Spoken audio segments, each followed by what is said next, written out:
بسم اللہ الرحمن الرحیم۔ ایک واقعہ سنتے جائیں کہ حکومت تو لیلا کو سجتی ہے۔ ایک دفعہ مجنوں جا رہا تھا۔ ان دنوں حضرت حسن رضی اللہ تعالیٰ عنہ حضرت امیر معاویہ رضی اللہ تعالیٰ عنہ کے حق میں دستبردار ہو گئے تھے اور حکومت ان کے حوالے کر دی تھی۔ ملاقات ہوئی، سلام جواب ہوا۔ حضرت حسن رضی اللہ تعالیٰ عنہ نے فرمایا کہ میں خلافت سے دستبردار ہو گیا ہوں اور میں نے حکومت انہی کو دے دی جن کو سجتی تھی۔ جب اس نے سنا تو کہنے لگا کہ حضرت میرے خیال میں تو حکومت لیلا کو سجتی ہے۔ حضرت نے فرمایا کہ انت مجنون، تو مجنون ہے۔ تب سے اس کا نام قیس کی جگہ مجنون پڑ گیا۔ دیوانہ تھا، بیچارہ اپنے بس میں نہیں تھا۔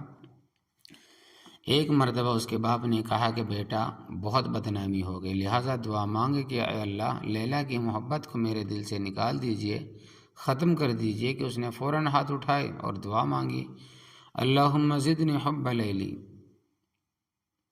اے اللہ لیلا کی محبت کو اور بڑھا دیجئے۔ چنانچہ اس کے والد ایک مرتبہ پکڑ کر بیت اللہ لے گئے اور کہنے لگے کہ بہت بدنامی ہوگی، آج میں تجھے نہیں چھوڑوں گا جب تک کہ تو سچی توبہ نہ کرے، چل توبہ کر۔ یہ توبہ کرنے لگا تو اس نے کہا، اے اللہ میں نے ہر گناہ سے توبہ کر لی لیکن لیلا کی محبت سے توبہ نہیں کرتا۔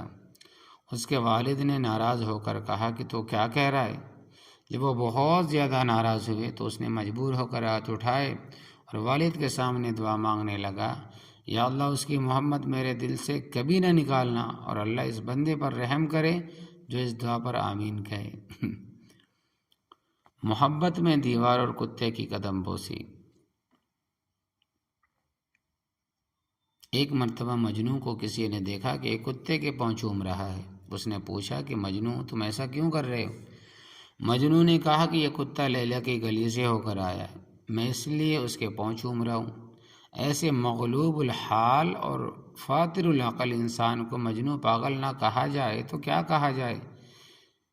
کسی شاعر نے یہی کہا ہے کہ مجنوں لیلا کی گلی کا طواف کیا کرتا تھا اور یہ شعر پڑھا کرتا تھا کہ میں لیلا کے گھر کی دیواروں کا طواف کرتا ہوں، کبھی یہ دیوار چومتا ہوں، کبھی وہ دیوار چومتا ہوں، اور دراصل ان گھروں کی محبت میرے دل میں نہیں چھا گئی بلکہ اس کی محبت جو ان گھروں میں رہنے والی ہے۔ ایک مرتبہ حاکم شہر نے سوچا کہ لیلا کو دیکھنا چاہیے کہ مجنوں اور اس کی محبت کے افسانے زبان زد و عام ہے، یعنی ہر کسی کی زبان پر دونوں کے افسانے ہیں۔ جب سپاہیوں نے لیلا کو پیش کیا تو حاکم حیران رہ گیا کہ ایک عام سی لڑکی تھی، نہ شکل نہ رنگ نہ روپ تھا۔ اس نے لیلا سے کہا تو دوسری حسیناؤں سے بھی زیادہ بہتر نہیں؟ کہنے لگے خاموش رہ چونکہ تو مجنوں نہیں ہے۔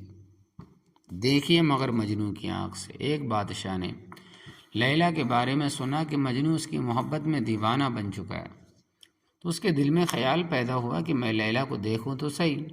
چنانچہ جب اس نے دیکھا تو اس کا رنگ کالا، شکل بھدی تھی، وہ اتنی کالی تھی کہ اس کے ماں باپ نے لیلا رات سے مشابہت کی وجہ سے اس کو کالی کا نام ہی دے دیا کہ لیلا کے بارے میں بادشاہ تصور یہ تھا کہ وہ بڑی نازنین، بڑی چہرہ ہوگی، بہت پری کی طرح چہرہ، مگر جب اس نے لیلا کو دیکھا تو اسے کہا، اور وہ بادشاہ بے ہوش ہوا چہرے کو دیکھ کر۔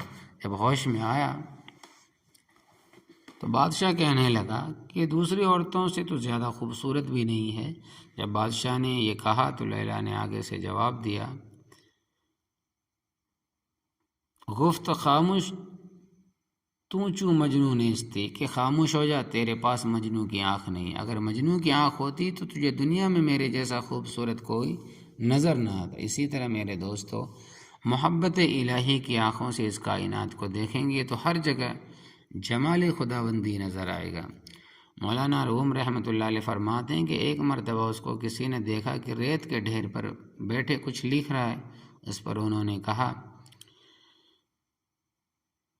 ایک صحرا نورد نے ایک بار مجنوں کو دیکھا، غم کے بیاباں میں اکیلا بیٹھا ہوا تھا، ریت کو اس نے کاغذ بنایا ہوا تھا اور اپنی انگلیوں کو قلم اور کسی کو کوئی خط لکھ رہا، تو اس نے پوچھا کہ مجنوں یہ شیدا تو کیا لکھ رہا ہے؟ تو کس کے نام خط لکھ رہا ہے؟ مجنون نے کہا کہ لیلا کے نام کی مشق کر رہا ہوں، اس کے نام کو لکھ کر میں اپنے آپ کو تسلی دے رہا ہوں۔